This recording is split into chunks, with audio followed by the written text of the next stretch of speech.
chismosito kayo.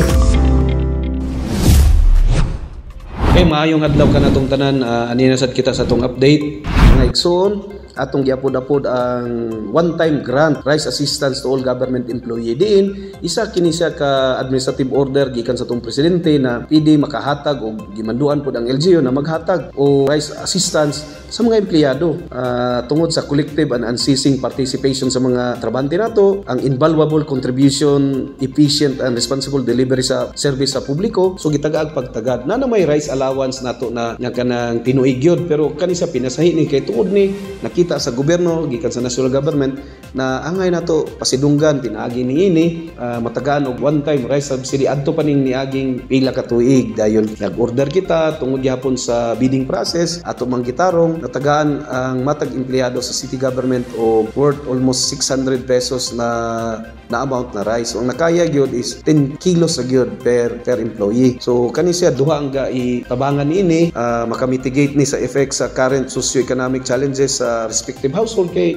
at least additional pod ni na makaginawa pod ang matag pamilya. Dayon twofold ang ato ang giigo nini kay ang result nini is better economic opportunity sa agriculture sector pod ug gatong sa mga empleyado pod. Gawas na makabenepisyo ang atong mga public servant nini directly, maka-boost ni sa economic production ug help ang atong mga local Filipino farmers pod labi na sa rice farmers. So mga igsoon, kini gasa ni dili ni kwarta sa mayor, dili ni kwarta sa vice mayor sa mga konsehalis, instrumento lang yun ang mayor.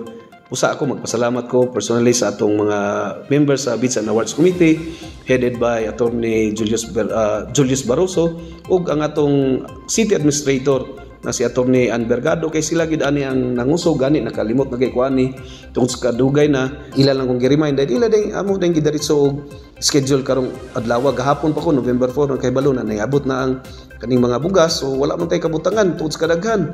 Imagine 3 meal kapin na siya na mga packages ug maulanan pa lang na so gidiretso dayon wala ni pagdugay-dugay gipanghatag gipapod-apod sa ato mga pinangga nato na mga trabahante diri sa city government.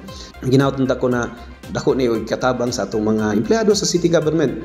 Although ginagmay lang pero quality gyud ni na rice gyud gipaningkamutan nato na quality ang atong mapalit na mga bugas para sa atong mga empleyado. So kana lang, daghang o maayong adlaw kanatong tanan. Salig lang ta sa atong gobyerno, ang ako lang hangyo kaninyo katawhan ang gobyerno sa Malaybalay gapaningkamot na makaalagad sa inyo na limpyo gayud o klaro ang atong pagpadagan sa siyudad sa Malaybalay. Walay nagpahimulos gikan sa mayor o hantod sa pinakaubos na trabante sa siyudad sa Malaybalay. Daghang salamat ug maayong adlaw kanatong tanan.